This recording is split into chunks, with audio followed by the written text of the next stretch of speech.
sur les États-Unis parce que quand on regarde du côté du secteur privé, de l'offre, avec le renouveau du secteur manufacturier, le retour de l'énergie, un dollar relativement faible, donc un retour de la compétitivité, il y aurait matière à être pourtant très optimiste sur ce pays. Et le problème, donc, Soufiane El-Sabag, reste, et peut-être d'autant plus pour ce qu'on vient de voir ces derniers jours, une espèce d'écart entre républicains et démocrates, une haine entre les deux partis.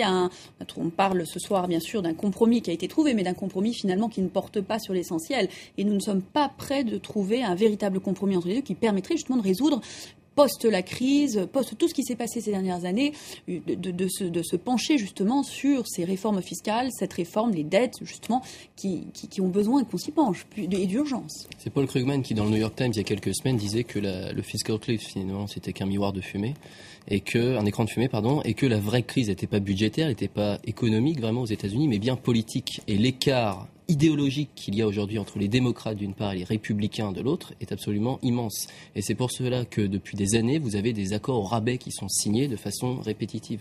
On est incapable de signer ce qu'on appelle aux États-Unis un grand bargain, c'est-à-dire un grand accord qui prendrait en compte tous les aspects fiscaux du pays et budgétaires, qui mettrait beaucoup de confiance sur les marchés et qui permettrait vraiment d'y voir plus clair sur au moins le moyen terme. Là, on sait que dans 2 mois, on a une nouvelle crise budgétaire. On sait que si le plafond de la dette il est relevé, il ne sera pas suffisamment relevé pour éviter une crise à moyen terme par la suite. Donc on est toujours dans le même cirque politique. Et là, voir les sénateurs tout de même qui, le 1er janvier à 2h du matin, ont passé finalement leur réveillon dans le Sénat, c'est absolument dramatique. Et ça illustre parfaitement finalement le déclin politique avant tout des États-Unis. Des États-Unis, mais qui reflète, je ne peux pas m'empêcher que de penser à ce qui se passe aussi en France, qui reflète un petit peu les problèmes que nous avons en Europe, Frédéric Bonnefay, pour s'adresser à ces questions de fond qui ont été exacerbées par la crise et à laquelle personne ne semble capable d'apporter de véritables solutions. Je trouve que les situations américaines et européennes nous enseignent une chose essentielle, c'est que ces questions de stabilité financière sont beaucoup trop importantes pour être prises en otage par un débat partisan, qui est donc urgent de les ériger à leur véritable niveau, à leur véritable stature, celle, à mon sens, d'un enjeu de sûreté nationale, qui devrait donc être beaucoup plus automatisé, placé peut-être directement entre les mains de l'exécutif, peut-être encadré par un conseil d'experts, comme c'est le cas en Europe du Nord, notamment en Suède. En tout cas, il faut impérativement sortir de cette logique de kidnapping permanent qui nous fait perdre énormément de temps en des heures cruciales. Enfin, vous parlez de changer la Constitution américaine parce que c'est un peu vous parlez tous les deux et l'interlocuteur des États-Unis parle sans arrêt du marché. En même temps, il dit que l'économie des États-Unis se porte pas trop mal. Et je crois que c'est là où les républicains et les démocrates divergent complètement, parce que le marché, c'est une chose. La financiarisation de l'économie qui a eu lieu depuis une vingtaine d'années est absolument un phénomène totalement nouveau dans l'histoire. Mais pour les Américains moyens, pour les gens qui travaillent, qui produisent et qui payent des impôts, ce qui les concerne au premier chef, qu'ils soient démocrates ou républicains, c'est ça, c'est ce qu'on leur enlève de leur paycheck quand ils arrivent toutes les semaines. Et quand je vous entends tous les trois parler des problèmes de fond, je crois qu'il y a un désaccord profond sur justement quel est le problème de fond auquel il faut s'adresser. Vous parlez de Paul Krugman. Paul Krugman et M. Stiglitz sont souvent d'accord sur le fait que certains problèmes qui ont été présentés comme des problèmes de fond par les républicains ne sont justement pas des problèmes de fond. Par exemple, il n'y a pas d'inflation aux États-Unis, ou très peu. En plus, la Banque centrale des États-Unis peut se permettre d'imprimer des dollars tant qu'elle veut, ce qui est tout de même un avantage considérable. Enfin, je ne suis pas économiste, mais justement, c'est parce que je ne suis pas économiste que, en tant que démocrate et historienne, je suis très étonnée de vous entendre parler de ces problèmes uniquement du point de vue du marché. Et ça ne peut pas se passer comme ça. C'est une forme. Vous approchez cela d'une façon idéologique qui est limitée. Je le souhaiterais vraiment, malheureusement, je ne crois pas.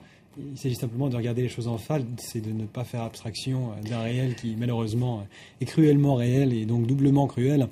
Si les finances publiques étaient à l'équilibre, si les recettes fiscales suffisaient à couvrir les crédits alloués par l'État, tout irait bien. Il n'y aurait pas de nécessité aucune de faire appel au marché. Le coût de financement public serait finalement une importance tout à fait relative. Malheureusement, ce n'est pas le cas. Tous les États, ou presque, de l'OCDE, les États-Unis en tête, sont en déficit et donc doivent lever des capitaux auprès des marchés, auprès donc des investisseurs. Ils réussissent très bien. Par exemple, la France... de personnes physiques et d'institutionnels qui prêtent de l'argent et qui sont donc en droit d'attendre quelques gages de crédibilité que les politiques Mais regardez, la doivent France emprunte maintenant à des taux extraordinairement bas, avec tous les problèmes qu'elle a, etc. Alors expliquez-moi cela, vous êtes économiste, pas moi. Monsieur Lefebvre, vous parlez tout à l'heure de volatilité politique qui se traduit en volatilité financière. Oui, la volatilité est une... Le coût de financement faible dont bénéficie aujourd'hui l'État français, par exemple, est un artifice de marché, à savoir est un accident qui est dû à toute une série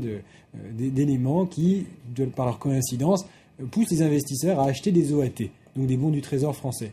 Néanmoins, cet avantage est très fragile, très friable, et pourrait bien disparaître, et Bercy pourrait... très rapidement. Mais vous ne pouvez pas demander au président des États-Unis ni même au président français de se préoccuper uniquement des investisseurs. Et les investisseurs, qui sont-ils? Donc des personnes physiques et des institutionnels, mais aussi donc des contribuables qui en cela sont schizophrènes, qui payent les impôts d'un côté, et qui investissent leur épargne de l'autre, notamment au bon du Trésor. Bien entendu. Donc il s'agit de toute façon d'être crédible pour les politiques, que ce soit vis-à-vis de leurs administrés et de leurs contribuables, ou vis-à-vis de leurs créanciers. Je suis forcément d'accord avec vous. Je voudrais justement dans ce débat donner le dernier mot à Évariste Lefebvre. Donc on parlait donc d'économie, de politique, du fait que depuis sans doute aussi la crise, il faut le dire, on voit avec cette urgence, cette nouvelle urgence, finalement ces questions se poser pour les politiques régulièrement.